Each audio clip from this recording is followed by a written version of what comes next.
Charlie was with us today and all the way through for the trial. And I am Charlie.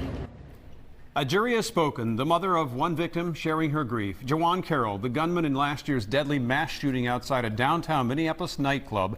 Guilty, guilty, and guilty. 9 counts of murder and attempted murder. One of those killed an innocent University of St. Thomas grad-to-be. His name was Charlie Johnson. And our Paul Bloom has followed this case for more than a year now. He is live at the courthouse with reaction tonight.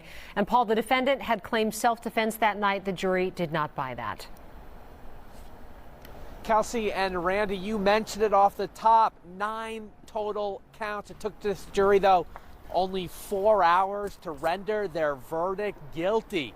Across the board, I can tell you the Johnson family, they spoke afterwards. There was no joy in these verdicts as they fully understand that nothing will bring back their loved one.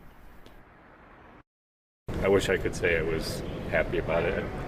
I'm happy that that menace is off the street. Charlie Johnson's family was in the courtroom for the entire trial, seeking justice for the senseless slaying of their precious son and brother. Charlie was just hours away from graduating from the University of St. Thomas when he was struck in the back by a stray round fired by Jawan Carroll. Charlie's dad shared his feelings when the clerk read the verdict. 9 counts of murder and attempted murder, all guilty. Felt it all the way down to my toes, I guess, because you never know what the word's going to be, and we felt like it was the right one.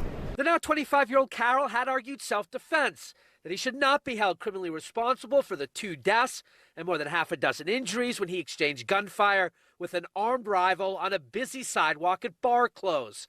Carroll's attorney in disbelief. He was being shot at within just a few seconds. Any lessons here about bringing guns downtown? Anything that jury told? Just not going to comment.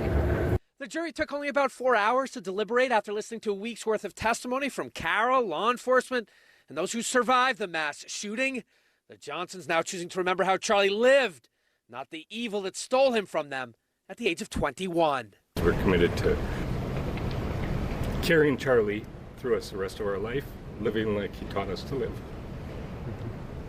And that's be kind, have empathy for other people, have an adventurous spirit, and get out and explore the world with curiosity.